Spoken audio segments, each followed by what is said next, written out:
Israel बुरी तरीके से फंस गया है और अभी तक लग रहा था कि इजरायली सेना हमास का सफाया कर देगी, लेकिन अब हालात ये हो गए हैं कि ईरान, यमन और सीरिया की तरफ से इजराइल पर हमले की बड़ी तैयारियां हो चुकी है।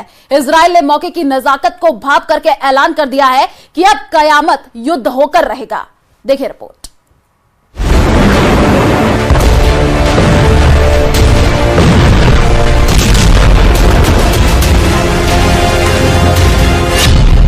एक 1000 किलोग्राम के 14,000 बमों से हमला, फिर भी हार गया इजराइल।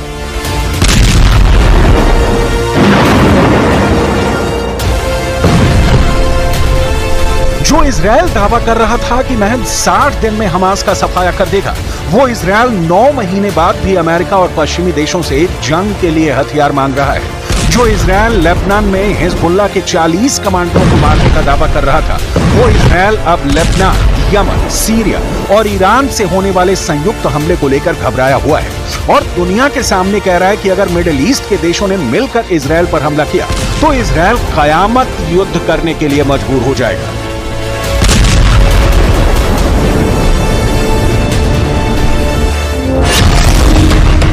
अब होगा कयामत युद्ध, ईरान, यमन, सीरिया से ट्रिपल जंग। प्रधानमंत्री नेतन्याहू लगभग हर दिन जंग के कमांड सेंटर में कमांडरों से यही पहला सवाल करते हैं कि हमास की आखिरी बटालियन कब खत्म होगी।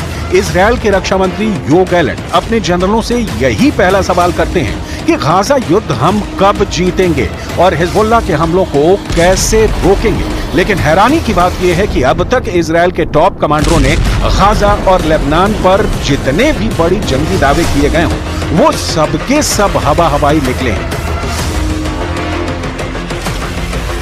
हकीकत में इजरायली सेना के पास हथियारों की भारी कमी है और यही वजह है कि अब इजराइल को लगने लगा है कि मध्य पूर्व देशों के साथ साथ ईरान, सीरिया और यमन इजराइल पर हमला कर सकते हैं। इसी को देखते हुए इजराइल के विदेश मंत्री इजराइल कैट्ज ने अब कयामत युद्ध की धमकी दे दी है। इजराइल के विदेश मंत्री की यह धमकी खास तौर से ईरान और लेबनान को लेकर है। इजराइल कैट्ज ने सोशल मीडिया मंच एक्स पर लिखा कि ईरान को उसके विध्वंसक संदेश ने उसे विनाश के योग्य बना दिया है। जो शासन विनाश की धमकी देता हो उसे बर्बाद कर दिया जाना चाहिए। इजराइल कैट्ज ने यह भी लिखा है कि अगर ईरान समर्थित हिजबुल्लाह लेबनान से इजराइल पर अपनी गोलीबारी बंद नहीं करता और बॉर्डर से दूर नहीं जाता है तो इजराइल उसके खिलाफ पूरी ताकत से कार्रवाई करेगा। वक़्फ़ अन्नार फी जबहत लुबनान, वक़्फ़ अन्नार फी जबहत यमन, वक़्फ़ अन्नार फी जबहत अल-इराक़, सबीलुहा वहीदुन अवहदुन ला आखिर लह। अगर हम पिछले 24 घंटे की बात करें तो इजरायली सेना ने गाजा पट्टी में भयानक हमले किए हैं। रफा, जबालिया कैंप, खान यूनुस में इजरायली सेना ने चुन कर टारगेट तबाह किए हैं। दावा किया जा रहा है कि दक्षिणी गाजा में हमास की आखिरी बटालियन के करीब 10,000 से ज्यादा हमास के लड़ाके मौजूद हैं। जो इजरायली सेना पर सटीक हमले कर रहे हैं, टैंक, माइन, रॉकेट और एंटी टैंक मिसाइलों से इजरायली सेना पर घातक हमले हो रहे हैं। यही वजह है कि अब इजरायली सेना हमास के लड़ाकों को मारने के चक्कर में फिलिस्तीनियों को भी मारने के लिए मजबूर हो गई है।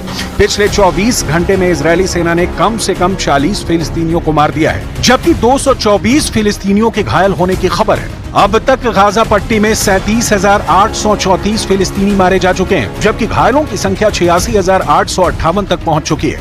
दक्षिणी गाजा के रफा शहर और पूर्वी गाजा के शुजाया में इजरायली सेना ने जमकर गोलीबारी की है। रफा में तो एक ही परिवार के 6 लोगों की मौत हुई है। इजरायली बमबारी में पश्चिमी रफा में एक ही परिवार के 6 लोगों की मौत हुई है।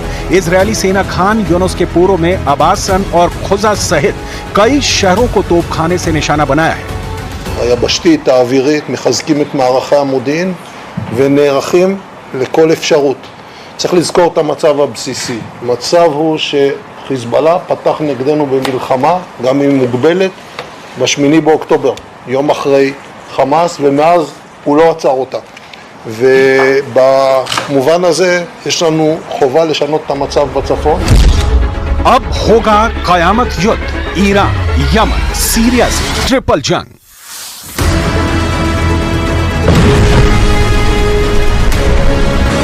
लेबनान की तरफ से हिजबुल्ला, यमन की तरफ से हूथी विद्रोही, सीरिया की तरफ से स्थानीय लड़ाके और ईरान की तरफ से वहां स्पेशल फोर्स इस वक्त जंग में इजरायल को चारों खाने चित करने में जुटी है। इजरायल की नेतन्याहू सरकार भी जानती है कि इजरायल गाजा युद्ध के दौरान अब 9 महीने बाद चारों तरफ से घिर चुका है। इसीलिए इजरायल के वरिष्ठ अधिकारी ने दावा किया है कि अब इजरायल ऐसे घातक हथियार से हमला करेगा जिसके बारे में ईरान, सीरिया, यमन और लेबनान के लड़ाकों ने सोचा भी नहीं होगा। इजरायल के एक वरिष्ठ अधिकारी ने दावा किया है कि इजरायली सेना के पास ऐसे हथियार हैं जो कयामत ढा सकते हैं। इजरायली अधिकारी ने यह भी कहा कि ईरान ही नहीं बल्कि मध्य पूर्व के दूसरे देश भी उनके खिलाफ आ जाएं तो इजरायली सेना उन्हें बर्बाद कर देगी। Israel aerospace industries worker council के चेयरमैन यायर कार्ड्स ने दो टूक कहा है, इजरायल के पास एक हथियार है जो ईरान का मुकाबला कर सकता है। कार्ड्स ने भी दावा किया कि अगर हमें लगता है कि इजरायल के अस्तित्व पर खतरा है तो ईरान, यमन, सीरिया और मध्य पूर्व के सभी देश मिलकर इजरायल के खिलाफ जंग करते हैं तो हमारे पास कयामत ढाने वाले हथियार मौजूद हैं जिनसे हम उनका विनाश कर देंगे।